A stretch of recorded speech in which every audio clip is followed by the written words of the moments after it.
That's a more complicated question. And first, thanks to you for doing this interview and to Glenn for being backstage. That's a real contribution. Um, uh, I, I don't think I heard about NTL right away, but when I was involved with the Gestalt Institute, I got a couple diplomas from them back in the 70s. NTL was another place that existed. Um, and so finally, I talked to Ed Nevis and Sonia Nevis. She was my mentor about whether I should join NTL. Was this something I should do? And they said yes. And so I checked it out. And at that point, the membership was closed to further members for half a dozen years, I think. So by the time I got officially uh, into NTL, it was late 1982. I'm not sure whether I officially was okay to 90 in 83 or in 82. But in 1978, autumn sometime, September, I think, I did a uh, trial run as a intern or an apprentice or whatever we called it back then, uh, uh, with, geez, can I remember names? No. But three senior people. In fact, I still remember my feedback. One bit of feedback from the 20, 25 people in the lab was something like a uh, a rough, or ragged wheel in a smoothly oiled machine. So the other three knew what they were doing, and I didn't. Um, but that lab was crucial in several ways. One of them is on my list of 7 things to say today. One of them was that we went out to dinner on the Thursday night uh, on a riverboat. This was in Cincinnati, so we were on a riverboat restaurant. And this is back in 78. This is back when we had teachers and social workers and normal people, not just corporate folks. Right. And um, I had learned from my dad, who was a lawyer, that the way to do socialism in one way was to have several wealthy clients who could pay you good money, and then you could work for free for other people. And I was thinking of that when What this you still do, woman, but you still use the philosophy, right?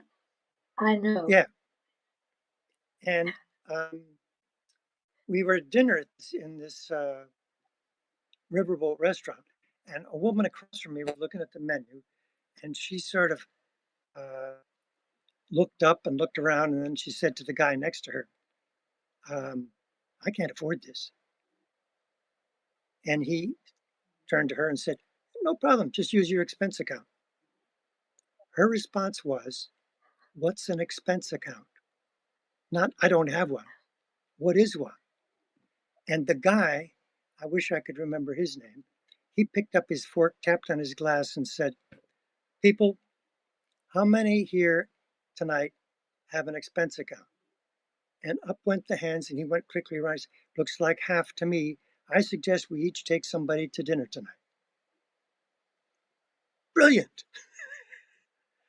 And I've been trying to get that part of NTL ever since. But when I've run my own labs that I've set up and funded or whatever, then I ask people to contribute if they're corporate. Yeah, and I charge them a higher fee to begin with. And I know some other people do, but I still think we should be doing that because we'd get more of the normal people back in and not just the corporate folks. Because it's really, I mean, that guy learned something. You know, he didn't know that people did things without expense accounts. I mean, Right.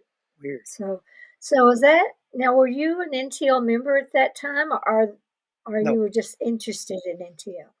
yeah, and they let me Yeah. do a lab, and I've been doing groups with Gestalt Institute, and my first actual group wasn't an NTL group or a Gestalt group, really. I was uh, working with uh, so-called potential dropouts.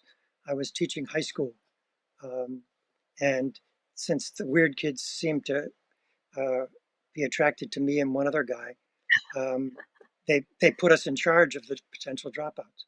In fact, um, it wasn't until the following year that I changed my description of them to be potential graduates, which that was in 1971, and so I was a little bit ahead of the official words of appreciative inquiry, but it was that attitude.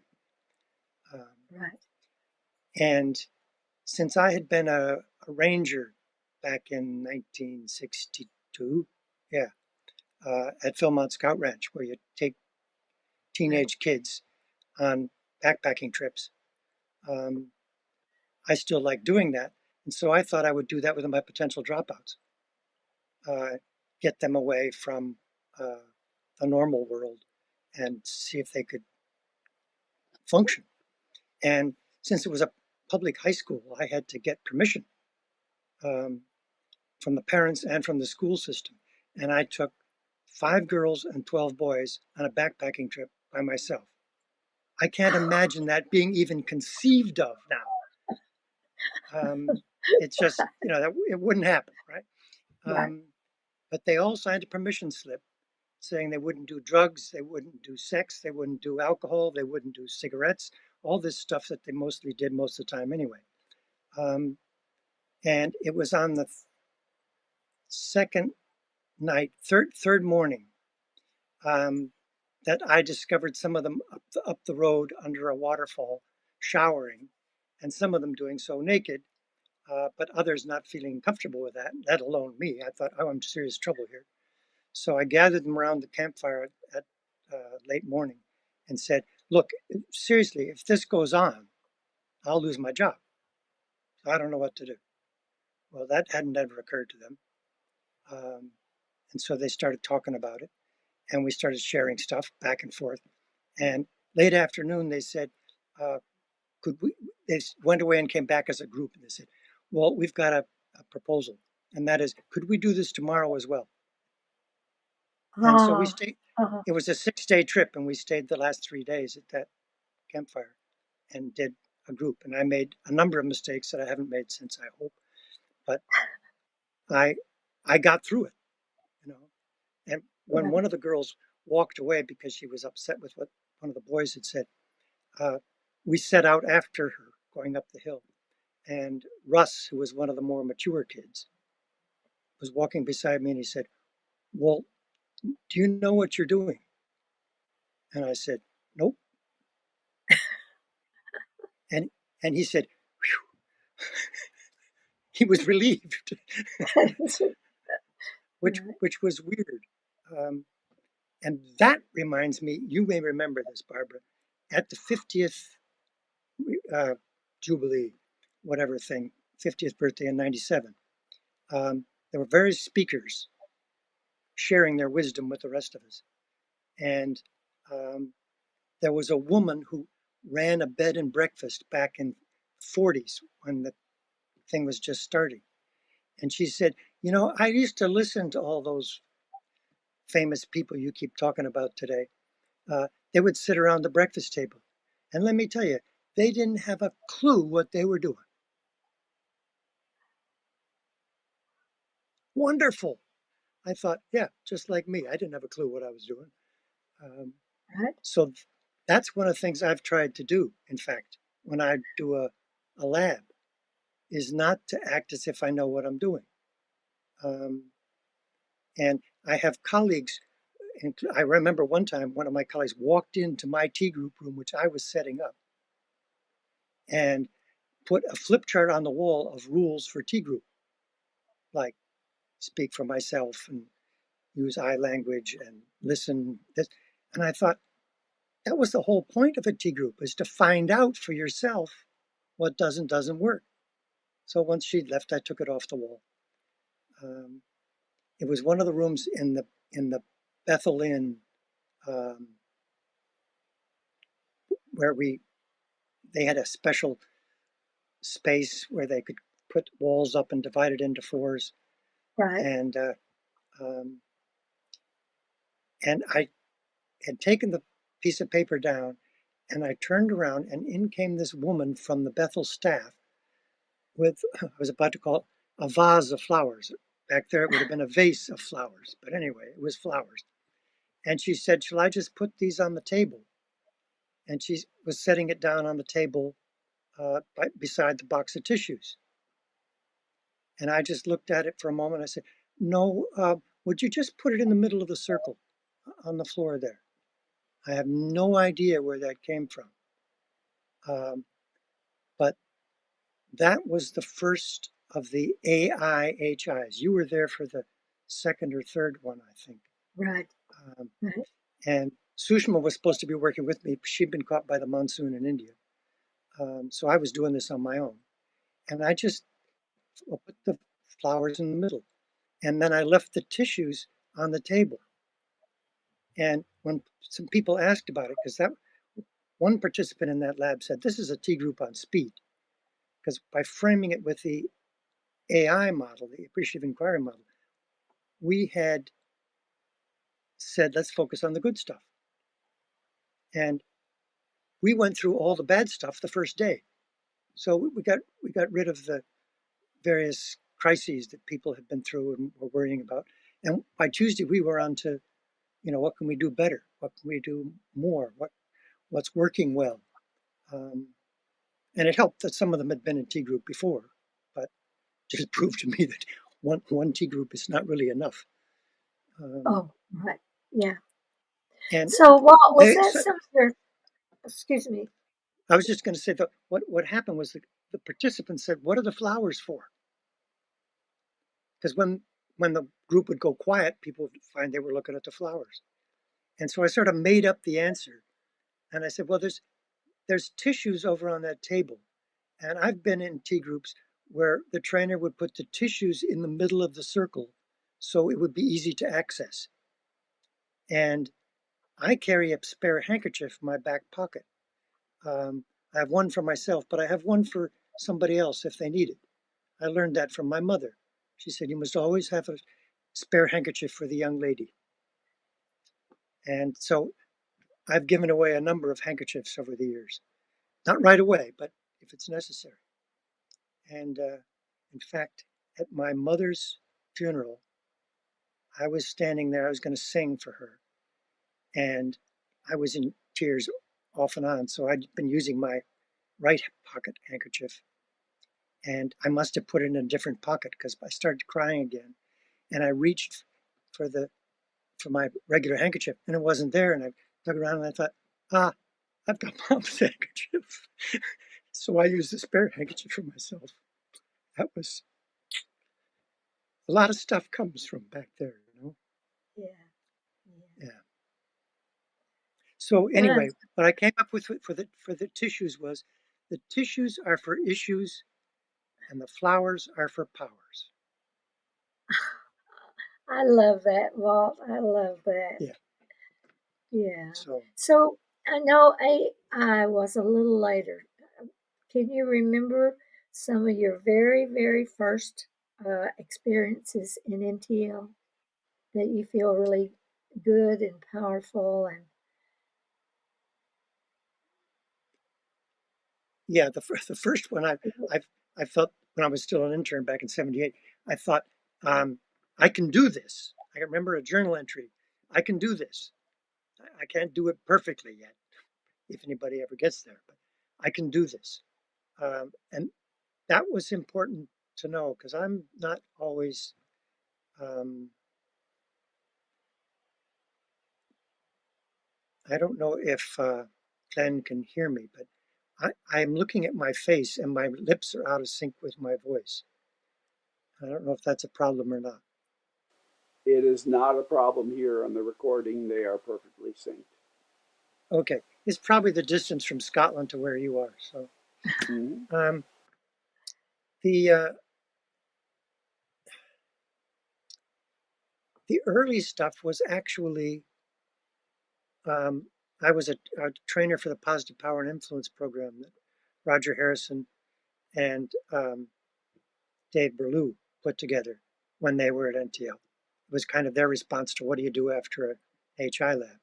So their company sent me into NTL a couple times to do the power and influence program and the negotiating program. So I had experience of NTL as an organization, but not as a T group. And in fact, I didn't do an NTL T group until the first PWC, Professional Work Conference, back in 1988. And this was because people were thinking, hey, we better be sure that our trainers are up to date on diversity issues, on T group issues, whatever. And the two people I worked with were Edie Seashore and John Carter. The other two trainers were Joe Luft and can't remember the fourth one. But John, I think it was, who said sometime during the week, we were really worried about this, having experienced T group trainers in a group. What's the T group going to be like? And they said, we've been relieved to discover that you're just as crazy as any normal participants, so we can relax. He may not have said crazy, but something like that. Yeah. And Sounds like John. Yeah. yeah, and I'd known John at the Control Institute. He was a year ahead of me in those programs. And at one of the first breaks that week, he came up and said, "Hey, Walt, good to see you. How things going?" And we just had a chat over the coffee. Later, he explained that that was something he did regularly, was to make out of group personal contact with each participant. And I've remembered that. I haven't always managed to do everyone, but I've remembered that as a learning. And I remember that Edie was concerned with one of the stale pale males, old white guys like me, not getting the diversity stuff. And she wrote him a letter. And then she spoke to him a bit in the group. And what I got from that was it's okay to go one on one when that feels right. Right. So, yeah, and I think the first T group that I did as a NTL trainer in NTL was, I think, the next year, 1989. And Norma Jean was the dean of that. And it got all mixed up because we had more people than we expected, and somebody didn't show up. And so it was going to end up with me leading a T group. And I said, but Norma Jean, my understanding was that particularly when you're new at this, you should be working with a colleague, two trainers. She said, have you done a group before? I said, yeah. She said, you can do one again. And it was that kind of thing.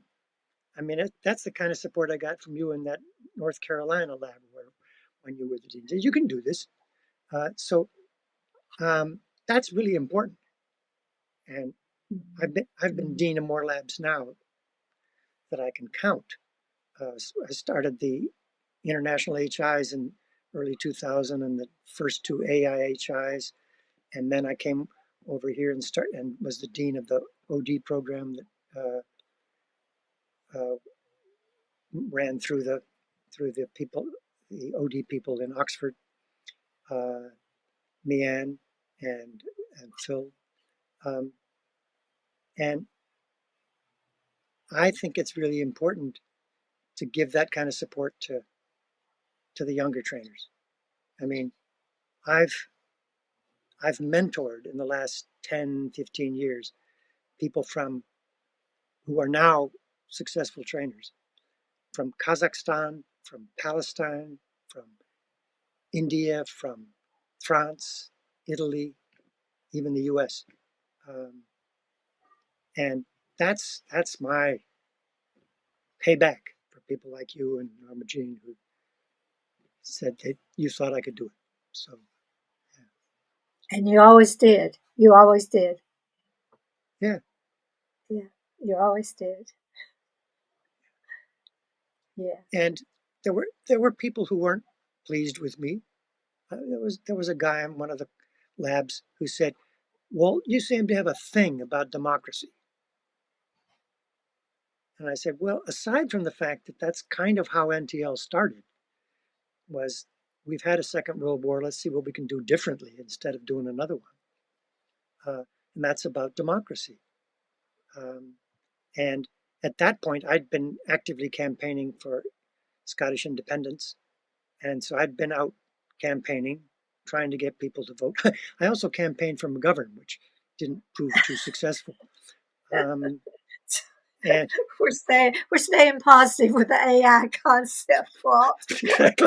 exactly. Well, there was a response to that. People put out a bumper sticker saying, "I'm from Massachusetts. Don't blame me." That was the only state that voted McGovern. And Yeah. we're gonna go for independence again next year, and we're gonna get it. So it is. But what this guy was saying was democracy takes time. I was doing one of my usual bits when people. I remember it happened to Bethel once. Um, the the sun was shining. It was a very tempting time to go sit out on the lawn at Bethel instead of in one of those old rooms back in the hub. And sorry, my computer's slipping. So the usual thing came up. Why don't we go outside? One guy stands up. Another guy stands up and says, "Yeah, let's go." And then the irritating person in the presence of their trainer says, "So how did that decision get made?" And when they figure out a way to make decisions, because when somebody says, "Oh, it's simple, just take a vote," I said, "Okay, how many votes? Majority? 2/3? What happens to the minority?" I just kept asking those irritating questions. And so by the time they figured out how to do it, next day it was raining. So, they were ticked off. But but when that came up in that particular group, and that guy was saying that, I said, I have been out for the last 2 years, going door to door, knocking on the door, listening to people, talking to people, trying to get them to take responsibility for their own country. That's why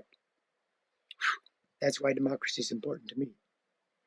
And yeah, I still haven't figured out how to keep talking while I'm starting to cry, but I do it anyway.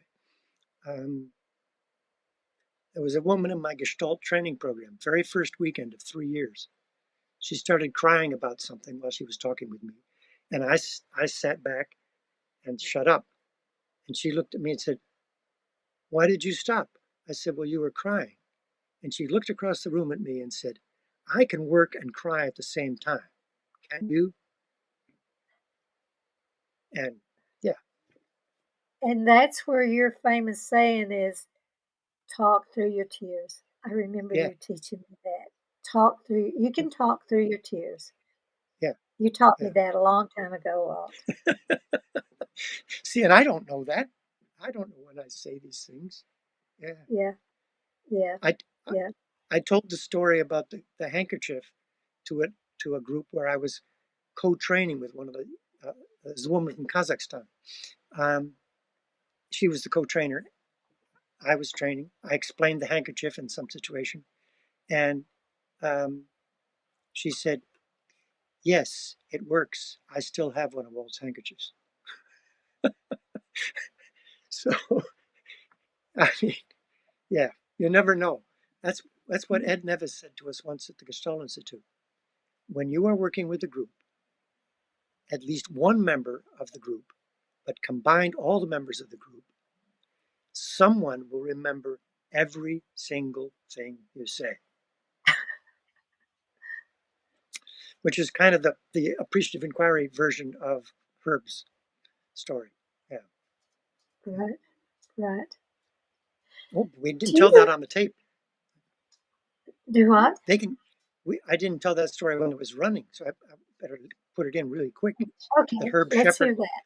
Let's hear Herb the Herb Shepherd was Shepherd. doing a uh, uh, a lab, a workshop at the Gestalt Institute on life and career designing, and Herb wrote an article about that called uh, "Life Designing is Designing Life Worth Living."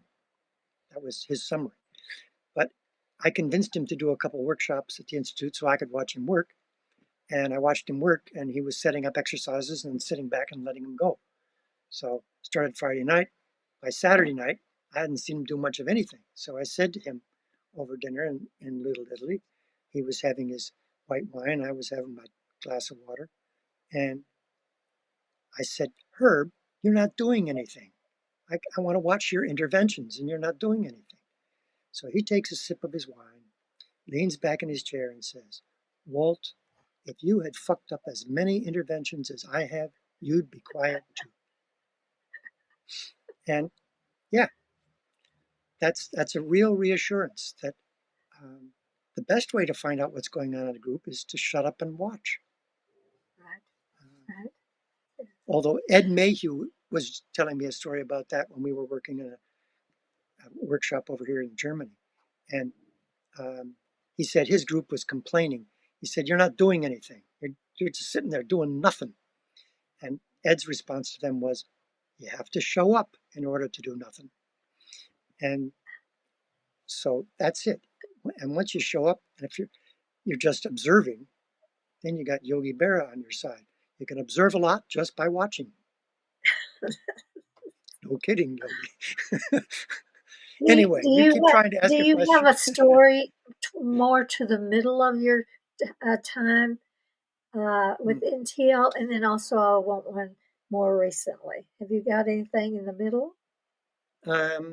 Let's see. And if you don't, that's okay. You can tell a It's story well, about. I, this is kind of the middle because I'm sure it was in the 90s. You may remember. It was the lab in North Carolina, or wherever it was, Virginia. I don't know. I don't know. It was autumn because we had somebody making fun of a pumpkin or something like that. You had a different tea group. In my tea group, there was a woman named Dee, and on the Tuesday, it was Columbus Day, and Dee showed up in a T-shirt that said, "This is Columbus Day. My people welcome your people to our country." And so I remember that. being really clever, I said, "Ah, so you're a Native American?" And she said, "No, I'm an I'm American an Indian." Indian. I And I remember.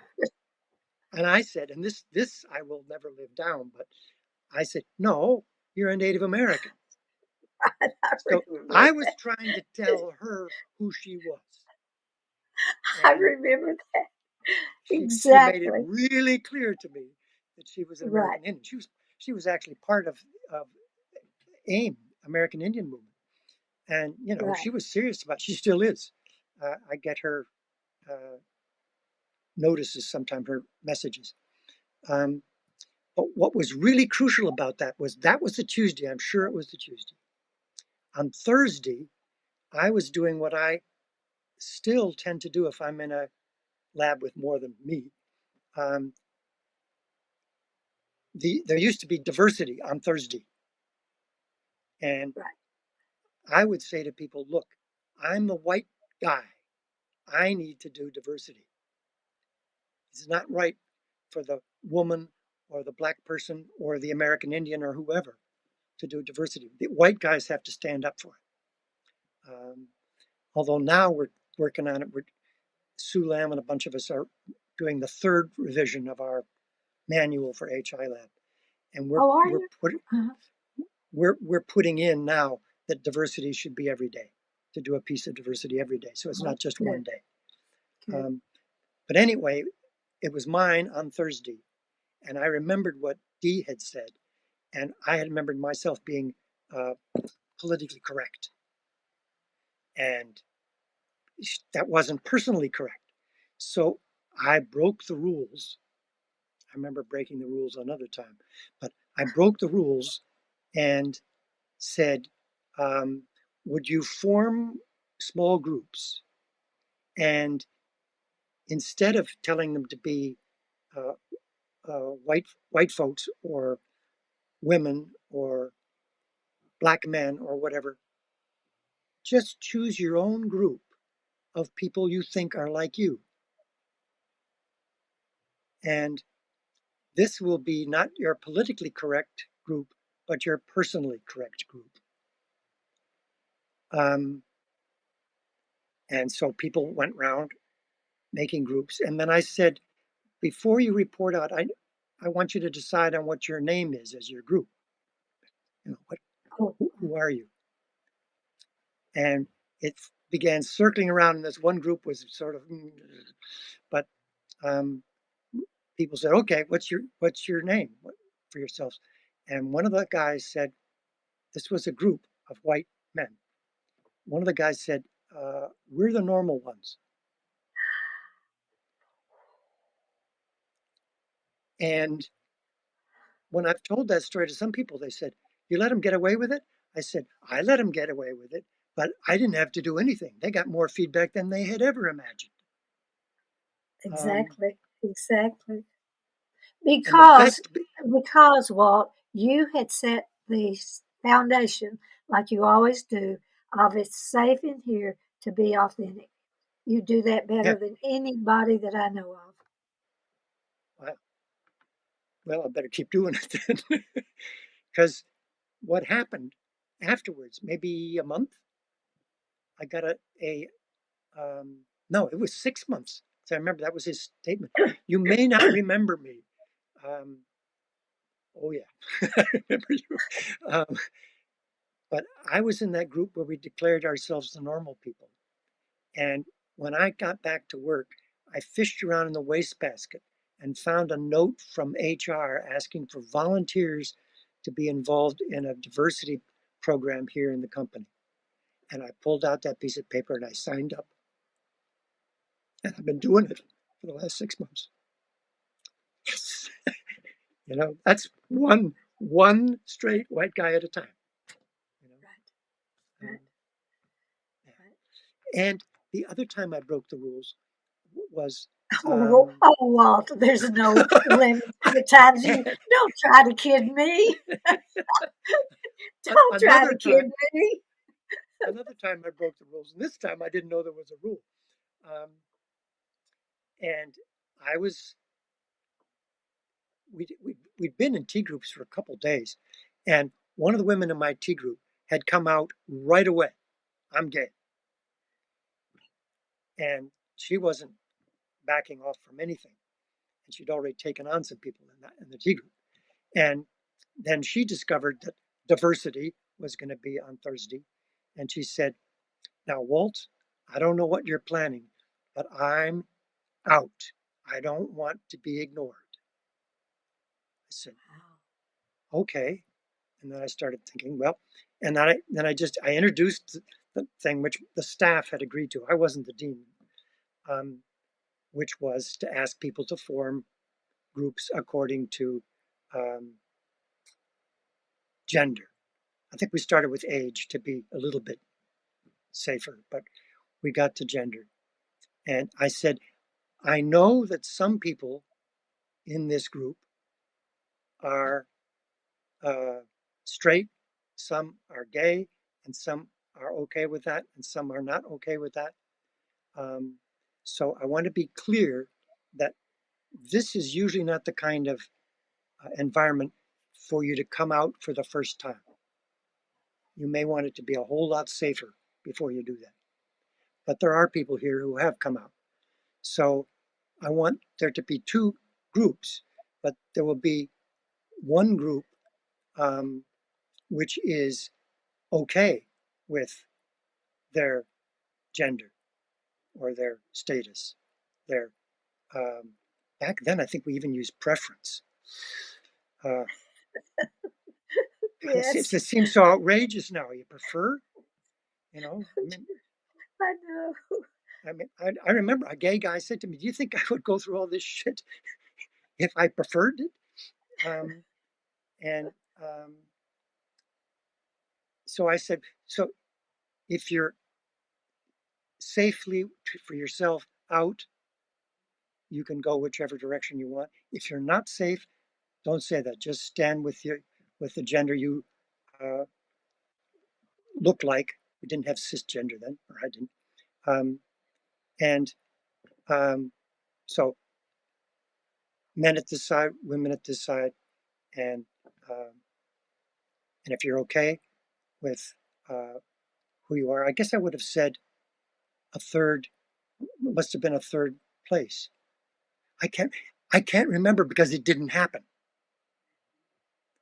The Really? dean stepped right out. We were in the big room in Bethel at the in the, what do you call it? The clusters, that big The T group clusters. Oh space. yeah.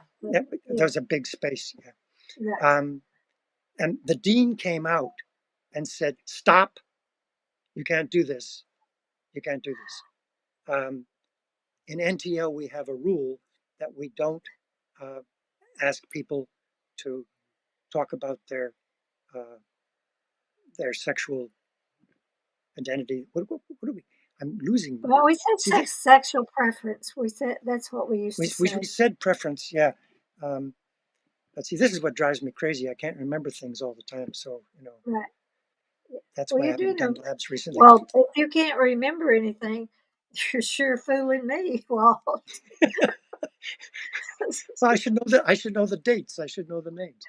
Oh, Um, I and, see. I see. and anyway, Okay. I wrote stuff down. I wrote my usual Oh, seven yeah, things you've got down. 7 So things. I yeah, want to get to but those 7 things you wanted to say okay, when but you're what? ready. Yeah, Finish that. the Finish that story. the um, the dean came out, so we don't do that. Now, from my memory, I never heard that, but there were a lot of things in NTL like that that people said, "Well, that's the way we always do it." Yeah, and the dean said, "We can't do this," and I said, "This one of the people in my group has specifically asked for us to make this possible, and I think she's got more say in this than either of us do."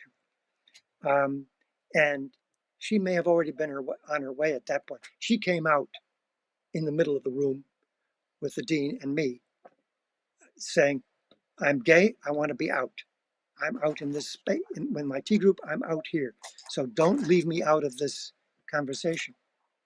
And this was going on, and the dean was getting more upset because this is not how we do things. Well, do And you I, remember? Can you remember about the year that was?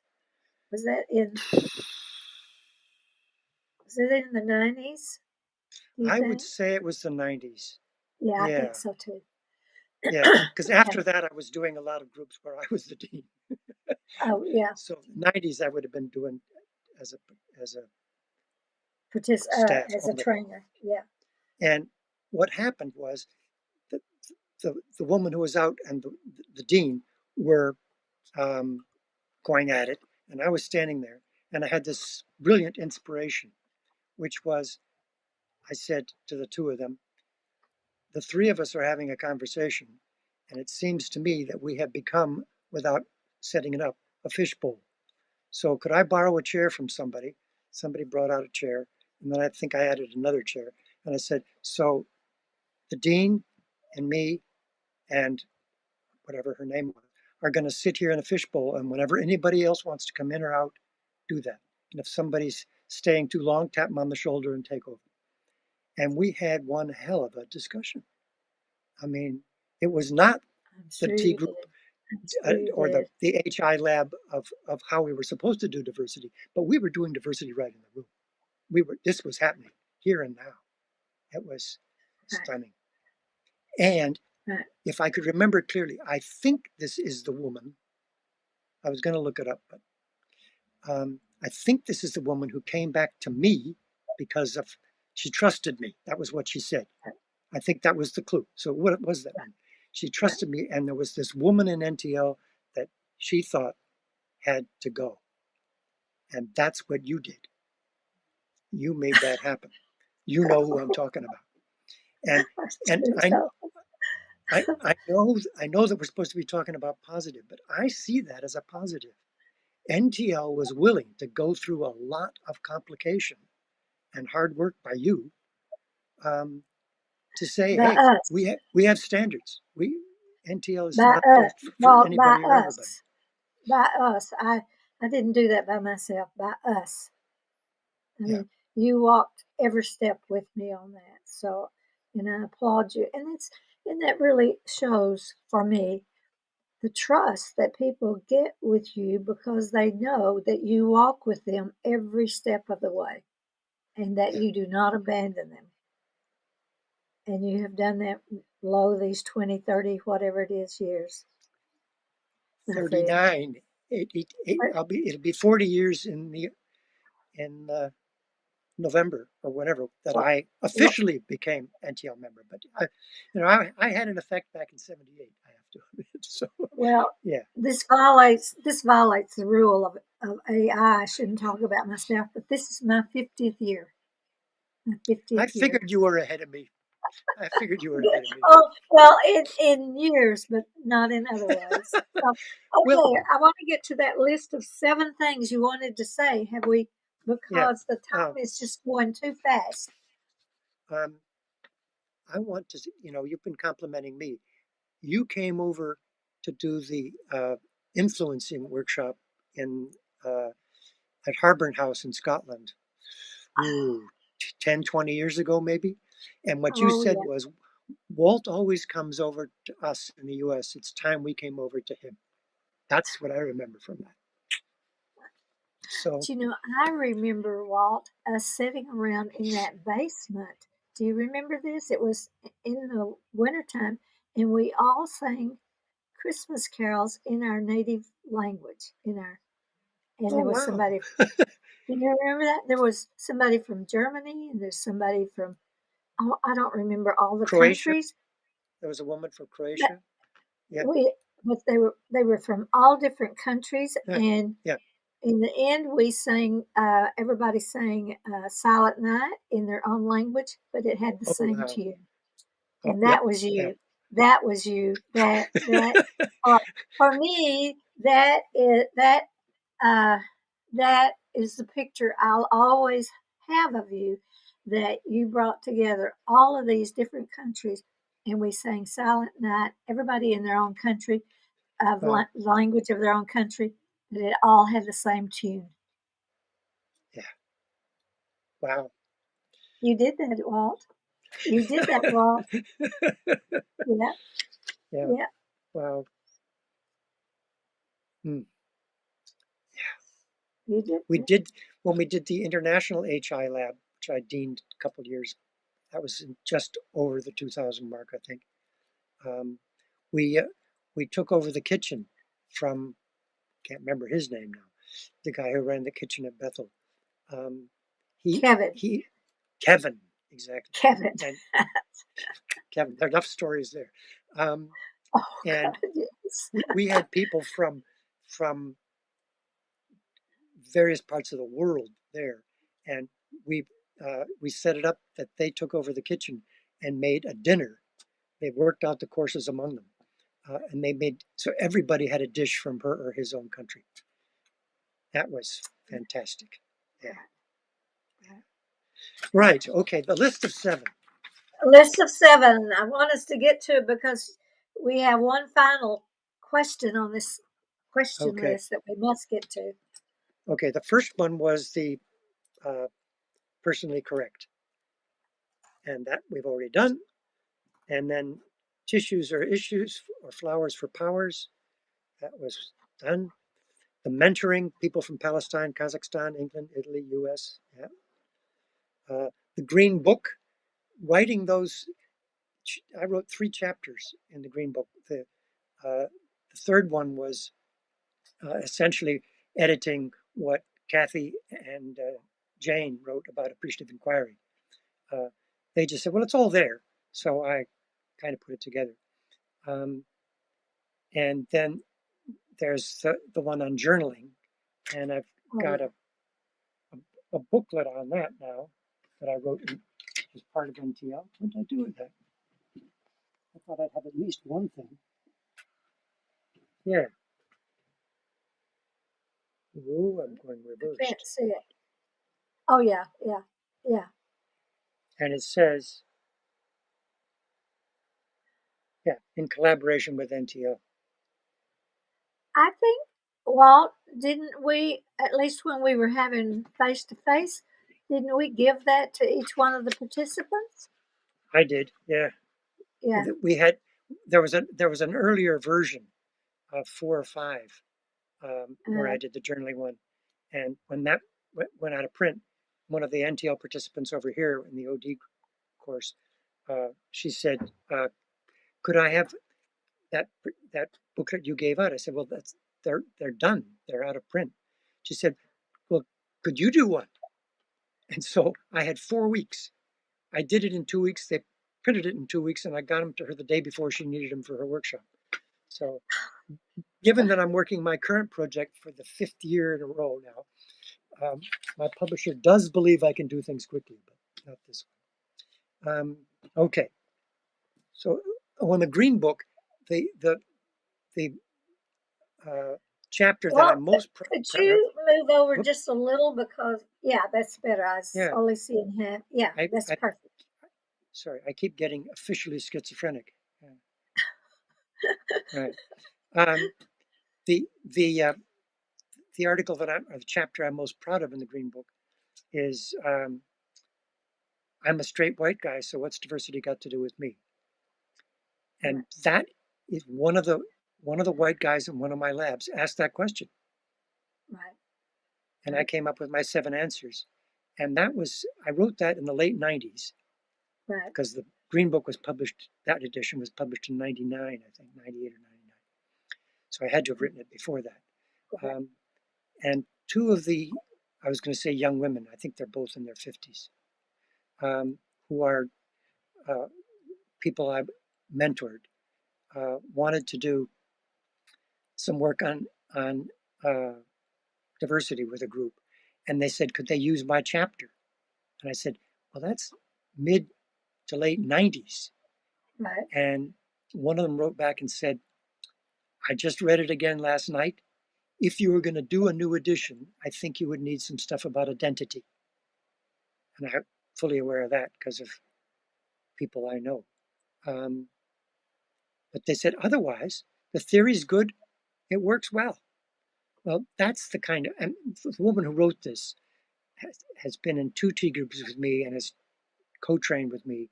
And Oh, she takes on diversity more powerfully than anybody I've met so far. And that is saying something. So to have her say, this is good stuff. Yeah, right. that, that was Julian. Yeah. Oh, And, uh, and, um, so that was a high point, being accepted as an author. I was used to the Orange Book before the Green Book, and all the people in there were granddaddies and grandmothers of us. right, You know, right. um, And we're the the grandmothers and granddads now, don't you think? Sorry, sorry. yeah, I mean, at least I've got practice with that because Rosie's daughter has 3 children. I am a step grandfather, and the other Oh, grandfathers weren't around. I'm the one, so they know you're I'm the not one. the real one, but they know I'm the one. Yeah. Oh, So I bet you're good at that. I bet and you're it's good at that. it's Yeah, something grandparent energy. Now, right. number 5, Uh-huh. I was doing some work in for a German company, but with their Asian division, and I brought Sushma in. Sushma Sushma Sharma and I have worked together. In 1 year, we worked together 5 times on 4 continents. So we've Oh, done a lot of work together, and yeah, it works really well because we are totally opposite. right. Um, Oh, uh-huh. yeah, and it's Yeah. just great. So I invited her to work with me in this client group, um, and we did some really good work. But we needed a third person, so she asked some people, and I asked some people. Um, the woman I know in China, Yanjun Feng, known to most people here as Jane Feng, but I Oh, I learned uh-huh. her Chinese name when I was working with her Uh-huh. back in the 80s, probably 80s or Uh-huh. 90s. And she was on the 24-hour global thing that John Hovel put together recently. And Uh-huh. um, she, I asked her if she knew anybody in Asia that we could work with, and she recommended a friend of hers. So we had 3 people, uh, Yo King Cho, Sushma Sharma, and Walt Hopkins. And we decided, while we were running this workshop for our client, that we ought to have what Sushma calls a festival of learning. And we set it up in I remember that. Singapore, which is where Guangzhou Uh, is. yeah, And we invited a lot of our colleagues to come, and we put up the money, and we put up the deposit for the hotel and everything. We you made it happen, financed it. Yeah, and we made it happen again the second year. Sushma's done it again since then. And when I got to the point of wanting to run T groups and HI labs for people in Europe who weren't interested in OD, because I was doing that program every year for, I think I was in it for 10 or 11 years straight. I followed the same thing, and it followed from that Cincinnati story where the guy said, "How many people have expense accounts?" You know, I said, "I have money. I'm giving it to various good causes. This is a good cause." Um, so I paid out the £1,000 or whatever it was to reserve the hotel. I put the money into uh, going after the people, recruiting the people, and all that, and figured out a way to pay the staff. And I did that 4 years, I think. First year it didn't work. Second year it did. Third year it did. Fourth year was 2020, and COVID killed it off. COVID. Yeah, But that's that whole thing of Sushma's idea of a of a of a festival of learning that we could fund. We didn't have to wait for right. NTL, and I Yeah, worry about that now because people say, well, we can't afford to run T groups because NTL doesn't have the money to put the deposit on a hotel. right, right, And I said, well, I know people in NTL who have money. There are people who don't. There right, are people who have money who donate to NTL. right, We could put up the money and reserve the hotel. right, Um, right. so it all goes back to that first lab when I wasn't even an NTL member. And the guy said, who's got an expense account? And the expense account is the seventh one. So that leaves the sixth one, which is that professional work conference that I talked about earlier, 1988, I think. Yes, You it's right know, there. I was I'm chair of looking at my MidCom. bookshelf. Sorry? I was chair of MidCom, member involvement and development, I think. Ah, And we put that thing together as a right. Yeah. requirement, and we got it past the board. And I remember standing up saying to the membership meeting, this is a requirement. And Walt, don't ever tell NTL members something is required if you want to live. But, but you helped put legs on that thing. And you helped put legs on it. And you helped um, legitimize that it needed to be done. So thank you. Yeah. Yeah. You know, And I understand. we're just about out of time. So can you tell me what is your, of course, this is not AI. Can you tell me your high dream for NTL? What would be your Um, high dream for NTL currently? my high dream is how I start. Sushma likes to use high dream. I use serious dream. Um, Okay, that's the thing I'm working on because back in 1979, I came up with the idea that a goal is a dream taken seriously. right. Turns out nobody else said that, so I guess I must have. Yeah, And that's what I'm working on now, to revise that 40th anniversary version.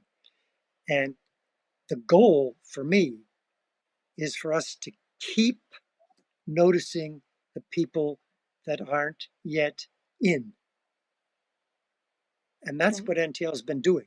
So at right, first, it was only men, and then, and there was white men. And then right, women got noticed, and then black people got noticed. And then we stayed in that for decades. We are right, just now, according to the mail I got the other day, looking at the quadrant right, because there are more people than the quadrant. right, And so my high dream is that we will keep doing that. Not that we'll do it, but that we'll keep doing it. right. So one of my step grandchildren um, is now on the verge of a major step in her being trans. I mean, she's been trans in her head. She's now they are now doing a major step. And that's an issue in this country. Oh, that's, yeah.